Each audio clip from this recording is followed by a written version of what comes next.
যদি এইডস এই যৌন স্বীকৃতি দেওয়ার মাধ্যমে ঘরে ঘরে ছড়িয়ে পড়ে তাহলে এর ভয়াবহ ফলাফল কি হবে বুঝতে পেরেছেন?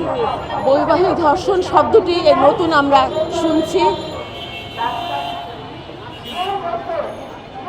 সামাজিকভাবে অবক্ষয় বেড়ে যাবে, সামাজিক যে মূল্যবোধ সেই মূল্যবোধ নিচে নেমে যাবে এবং রাষ্ট্রীয়ভাবে পুরো রাষ্ট্র একটা সমস্যায় পড়ে যাবে। একজন যৌনকর্মী যখন বিভিন্ন পুরুষের সঙ্গে মিলিত হয় তখন তার শরীরে অনেক রোগ বাসা বাঁধে।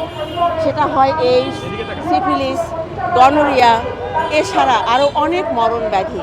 আপনারা জানেন এইডস রোগের কোনো চিকিৎসা নাই, কিছুদিন মাত্র বেঁচে থাকে সর্বোচ্চ চিকিৎসা দেওয়ার পরেও।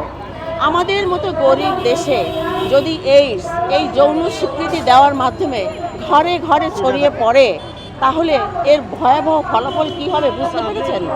আমাদের সংস্কৃতি এখানে মেয়েরা স্বামীর প্রতি অনুভূতিশীল এবং স্বামীর প্রতি যত্নবান থাকে এবং সাধারণত পরকীয়ায় জড়ায় না, এবং যদি দু একটা বিরল ঘটনা থাকেও সেখানে তারা স্বামীকে কখনো ঠকায় না।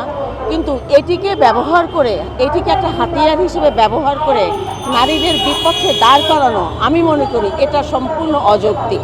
পরকীয়া থাকতে পারে না, পরকীয়া কোনো সমাজ সুস্থ বিবেক এটাকে সমর্থন করে না। বৈবাহিক ধর্ষণ শব্দটি এই নতুন আমরা শুনছি। দুইজনের মিউচুয়ালের ভিত্তিতে, মিউচুয়াল আন্ডারস্ট্যান্ডিংয়ের ভিত্তিতেই আপনার স্বামী স্ত্রীর মিলনটা ঘটে।